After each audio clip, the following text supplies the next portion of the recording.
Okay, let's jump right in. Is the new Pixel 10 Pro Fold launching at, well, the exact wrong time for Google and maybe even for the whole foldable phone market? It's a question that's definitely packed with implications. Here at the Deep Dive, we've gathered a whole stack of your sources articles, the latest research, our own notes, and we've tried to pull out the most important insights. Sort of a shortcut for you to get really well informed on this. Absolutely. And our mission today, it's not just about looking at another phone launch. We're really going to try and dive deep into the market dynamics, Google's bigger strategic goals, and yeah, that intense competitive landscape. We want to see if we can validate or, refute this whole wrong time idea.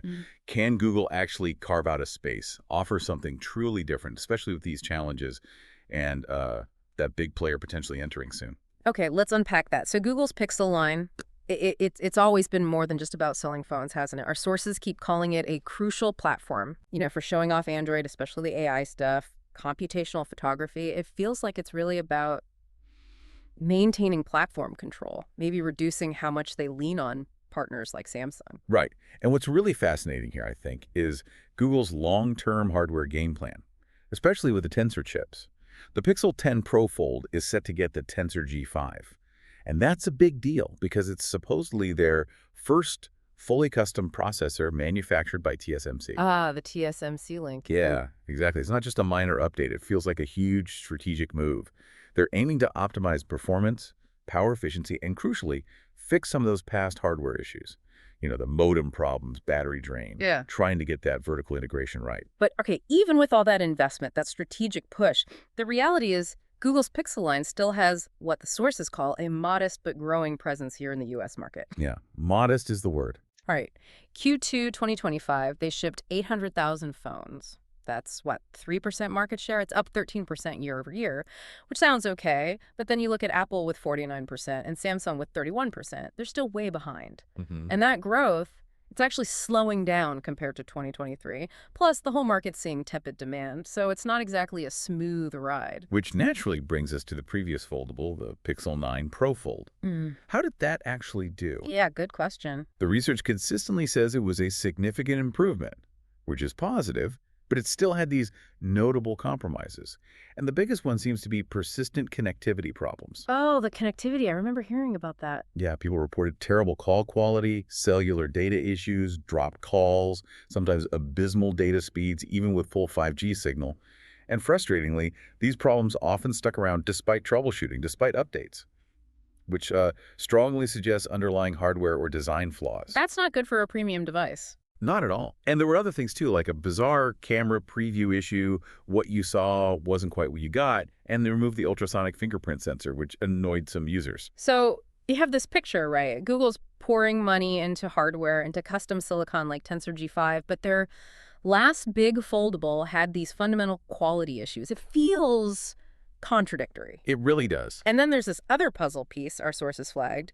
Google offering voluntary buyouts to 20,000 employees while also increasing hardware investments. What's going on there? What does that signal for the 10 Pro Fold's development? That's a really sharp point. It suggests maybe some intense internal reshuffling at Google, doubling down on hardware investment, yet streamlining the workforce. Yeah. It could point to a drive for efficiency, maybe focusing resources. But you have to wonder, does it impact the teams actually building these complex devices like the Fold? Does it affect stability, quality control? Yeah, exactly. Now, if we zoom out from Google's internal stuff, the global foldable market itself is, kind of paradoxically, seeing robust growth. Yeah. Shipments were up 9% year over year in Q1 2025. Okay, so the overall category is growing. Yeah, the forecasts are pretty bullish. They're Yeah. talking 19.8 million units in 2025, maybe 45.7 million globally by 2028. The KGR, that compound annual growth rate, is projected at over 30% by 2030. So long term, the category looks healthy. But this is where it gets really interesting, right? Despite those rosy projections, the actual market penetration today is tiny, like 1.6% in 2025. Tiny, yeah. And consumers seem really hesitant. That CNET survey you mentioned found 64% are unwilling or uninterested in buying a foldable next year. Only 3% actually own one now. So what's causing this big gap between the industry hype and how people actually feel? Well, the core challenges are pretty clear, and honestly, they haven't shifted much. Number one, the most significant barrier remains the high price. 36% of people point to that. Still too expensive for most. Exactly. And number two, Durability concerns persist as the primary challenge. That's 31%. We're talking screen creasing, delamination, screen layers separating, display failures, hinge issues. Manufacturers are definitely trying. Samsung's got its reinforced glass, good for 200,000 volts apparently. Motorola has that titanium hinge, 35% tougher. But consumer confidence, it just hasn't caught up yet. There's this big perception gap. People hear the horror stories, maybe. And beyond price and durability, another huge thing, and I think this hits home for a lot of us listening, is just figuring out the point. 31% of consumers say they do not fully comprehend the advantages. Right. And 26% just see a general lack of practicality. Why aren't the benefits clicking? And that ties directly into what the sources call a subpar user experience. Yeah. Mostly because of the lack of app and software optimization. The app problem. You get this statistic. Only 42% of the world's top-ranked mobile apps are actually optimized for foldables. Things like supporting dual orientation layouts or resuming properly when you half-fold the screen. Now, Google, being Android's developer, they've optimized over 50 of their own apps. But the wider ecosystem, it's lagging badly. And that really undermines the whole idea of having that bigger, flexible screen. If your key apps don't work well, why bother? That's a massive issue. And then you've got the other stuff too, right? Weight and thickness, 15% find them too bulky. Battery life concerns. And repairs, they can be complicated and costly. Definitely. And geographically, it's really interesting to see China's dominance here. They account for something like 66% of the global foldable share in Q1 2025. Huawei is a huge player there. 66%. Wow. Yeah. And a lot of the really radical hardware innovation, like triple-fold phones, ultra-thin designs, it's coming out of those Chinese brands. Yeah.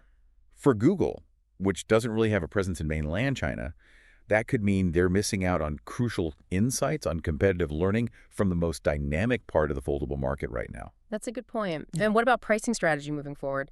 Sources say the sub-USD 1000 segment is where the fastest growth is expected, like a 32.4% CAGR.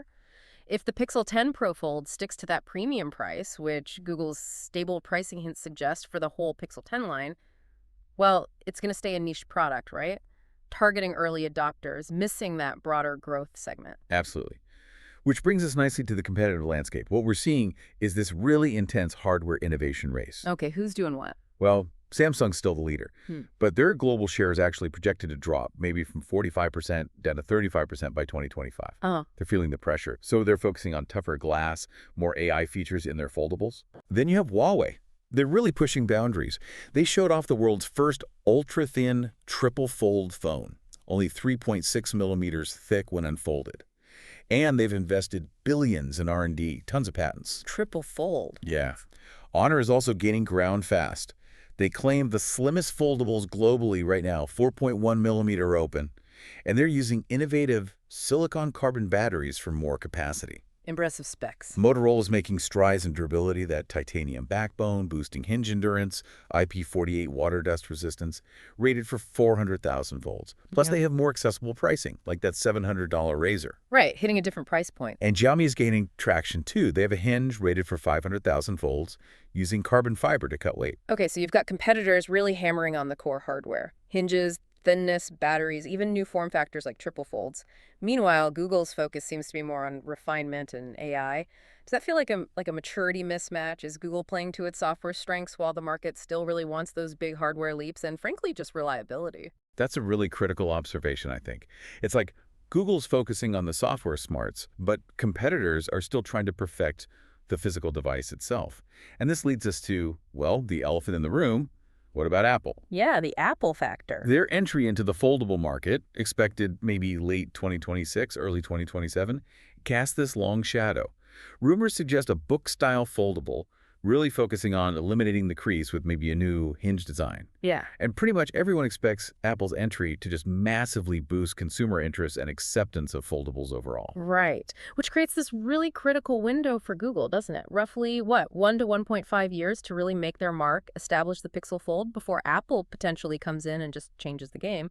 If the Pixel 10 Pro Fold doesn't, really impress, it risks getting completely lost in the noise once Apple arrives and maybe redefines consumer expectations all over again. That's the high-stakes situation. So pulling this all together, what does it mean? Is the timing truly wrong for the Pixel 10 Pro Fold? It feels like it's not a simple yes or no. No, Definitely not simple. The overall market opportunity for foldables, it is growing long term, but right now, it feels like it's launching into this highly challenging and critical period. Yeah, I think the wrong time argument really stems from those factors we've discussed. That lingering consumer skepticism, Google absolutely needing to nail the basics this time, especially fixing those connectivity issues from the 9 Pro Fold. Plus, you have that fierce competition focusing so hard on hardware innovation. And yeah, the Apple Shadow just adds this extra layer of pressure. They need to deliver now. But, there are points on the other side, too, that long-term growth is real. Google has strategic reasons, platform control, AI showcase. The Tensor G5 could genuinely fix past problems and be a differentiator. And let's not forget that 7-year software support pledge. That's huge for longevity. So it's a mix of headwinds and maybe some potential tailwinds. Exactly. And ultimately, I think the success of the Pixel 10 Pro Fold hinges less on the exact market timing and more on Google's execution. Can they deliver a device that's truly compelling, reliable, and differentiated? Does it justify that premium price? Does it tackle the hardware worries and the software ecosystem problem? Which leads us to some critical strategic recommendations for Google. Okay, what should they focus on? First, they absolutely must prioritize and communicate core hardware reliability. Be transparent about durability, prove they've fixed those connectivity problems. No amount of AI magic matters if the phone doesn't work reliably. Foundational stuff first. Got it. Second, use Tensor G5 for tangible AI solutions for foldable problems. Don't just talk about AI features in general. Show how AI makes the foldable experience better, maybe optimizing battery for the dual screens, or making apps adapt more intuitively. Solve real foldable pain points with AI. Make the AI specific to the form factor. Okay. Third, as the Android guardian, Google needs to push harder on foldable software optimization across the board. Work closely with third-party developers, create standards, make it seamless. That ecosystem lag is a killer. Right, lead the charge on software. Fourth, they really need to evaluate future pricing and form factor strategies. That sub-$1,000 market is where the growth is projected. Can they afford to ignore it long-term with just a premium fold? Consider more accessible options maybe down the line. Fifth, use this pre-Apple window strategically. Hammer home their unique message, the AI-first approach, the deep software integration. What makes a Pixel Fold different now? Capitalize on the time they have. Makes sense. And finally, this might be internal, but it's crucial. Address those organizational challenges. Ensure they have stable, motivated teams who can consistently deliver these complex devices without repeating past quality issues. Yeah, get the house in order to deliver the product. So the Pixel 10 Pro Fold, it's clearly way more than just another phone launch. It feels like a real test of Google's entire hardware ambition, especially in this market that's still trying to figure itself out. It really is. And it forces us to ask, Google's strength is undeniably software and AI. But in this foldable space right now, can that overcome the hardware skepticism, the intense competition? Can they define the future here? Or will they get overshadowed before they really get going? It leads to a bigger question for all of us, really. What do you think will be the ultimate deciding factor, the key differentiator for foldable phones in the next few years?